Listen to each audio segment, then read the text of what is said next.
Channel में पहली बार visit कर रहे हैं तो इसको सब्सक्राइब करते हुए बेल आइकन को प्रेस करना ना भूलें। आज भी एक रैली में पूर्व मुख्यमंत्री जी के द्वारा शिक्षक भर्ती और उत्तर प्रदेश के विभिन्न सरकारी विभागों में कितने पद खाली हैं उसके संबंध में एक स्टेटमेंट दिया गया है। पहले आप इस स्टेटमेंट को सुनिए। 11 लाख पद खाली हैं और सबसे ज्यादा शिक्षा विभाग में खाली है। हम अपने नौजवानों को भरोसा दिला के जा रहे हैं,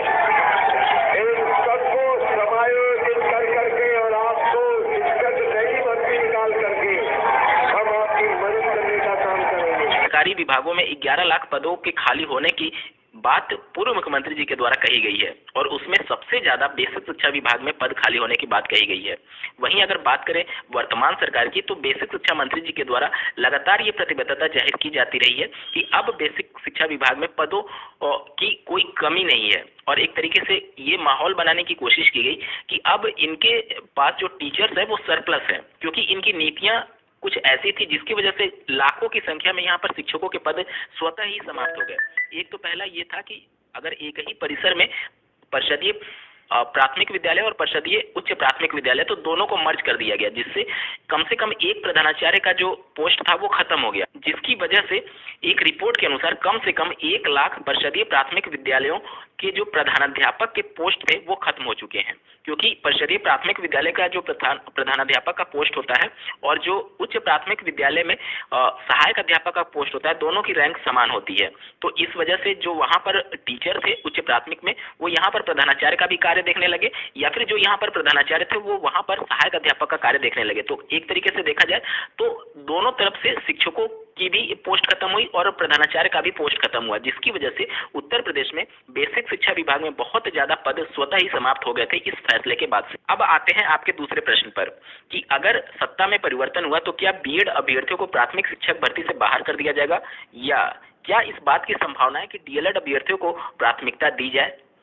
ये प्रश्न इस वजह से भी महत्वपूर्ण है कि जब 2012 में जो वैकेंसी आई थी, 2011-12 की जो वैकेंसी है 72,825, उसमें बीएड अभ्यर्थियों को प्राथमिक शिक्षक भर्ती में मौका दिया गया था और उसके बाद से बीएड अभ्यर्थियों को प्राथमिक शिक्षक भर्ती से बाहर कर दिया गया। यानी कि उस समय जो सरकार थी वो सपा की ही सरकार थी और अब फिर से अगर सपा की सरकार सत्ता में आती है तो निश्चित तौर पर वही सब प्रश्न और लोगों के मन में ये संदेह जरूर उत्पन्न होगा कि क्या इस बार भी बीएड अभ्यर्थियों को बाहर कर दिया जाएगा।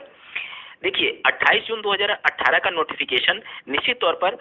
अभी आया है और उस समय जब सपा की सरकार थी, जब बीएड को बाहर किया गया था, तो उस समय ऐसा कोई भी नोटिफिकेशन नहीं था और उस समय के आरटीई एक्ट 2009 के धारा 23 की उपधारा 2 में ये मेंशन किया गया है कि केंद्र सरकार के पास ये अधिकार है कि अगर किसी राज्य में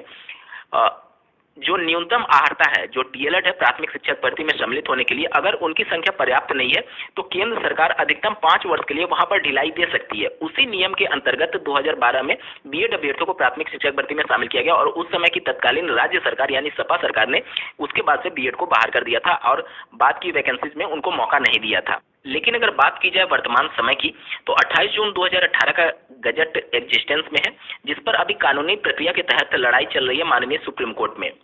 हालांकि माननीय जोधपुर हाईकोर्ट के द्वारा उस नोटिफिकेशन को रद्द करने के आदेश दे दिए गए हैं, लेकिन एनसीटी ने इस मामले को और माननीय जोधपुर हाईकोर्ट के फैसले को माननीय सुप्रीम कोर्ट में चैलेंज किया है और राजस्थान के बीएड अभ्यर्थियों के द्वारा भी माननीय सुप्रीम कोर्ट में इस मुद्दे को रखा गया है। तो अब अगर सत्ता में परिवर्तन हुआ और सपा सरकार सत्ता में आती है तो इस पर कोई भी वो डिसीजन अपने स्तर पर नहीं लेगी। इस वजह से नहीं लेगी क्योंकि तुरंत सत्ता में आने के बाद से वह एक तरीके से किसी का भी आरोप नहीं लेना चाहेगी, क्योंकि अगर वो इस पर कुछ फैसला लेती है तो बीएड अभ्यर्थी उनसे नाराज हो जाएंगे। हालांकि कोई प्रभाव उसके बाद नहीं पड़ेगा, क्योंकि अभी वर्तमान में आप देखेंगे कि जब 28 जून 2018 का गजट जारी किया गया तो 69,000 शिक्षक भर्ती में बीएड अभ्यर्थियों को शामिल किया गया, जिसमें डीएलएड अभ्यर्थी उत्तर प्रदेश की वर्तमान सरकार से नाराज थे, लेकिन कोई प्रभाव नहीं पड़ता है, इससे कोई मतलब नहीं होता है राज्य सरकार को। ठीक है, तो कहने का मतलब ये है कि राज्य सरकार इस पर अंतिम रूप से कोई फैसला अपने स्तर पर नहीं लेना चाहेगी, इस वजह से क्योंकि मामला सुप्रीम कोर्ट में है और अगर शिक्षक भर्ती जारी कर देती है और तब तक कोई फैसला नहीं आता है, हालांकि इसके चांसेस हैं कि शिक्षक भर्ती के संदर्भ में ये सब कुछ क्लियर हो जाएगा माननीय सुप्रीम कोर्ट से तब तक, लेकिन अगर मान लीजिए 1% चांसेस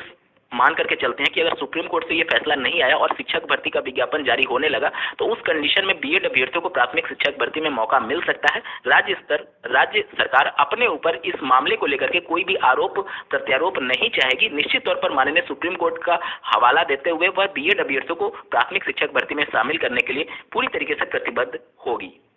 हाँ, राज्य सरकार अपने स्तर पर इतना जरूर डीएलएड अभ्यर्थियों को सहूलियत दे सकती है कि वह डीएलएड अभ्यर्थियों को प्राथमिक शिक्षक भर्ती में एक तरीके से प्राथमिकता दे सकती है, जिस प्रकार से उत्तराखंड राज्य सरकार ने दिया था।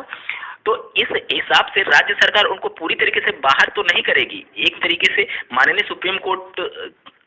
का हवाला देते हुए वो उनको शामिल तो कर सकती है, लेकिन अगर वो चाहे तो डीएलएड अभ्यर्थियों को प्राथमिकता दे सकती है।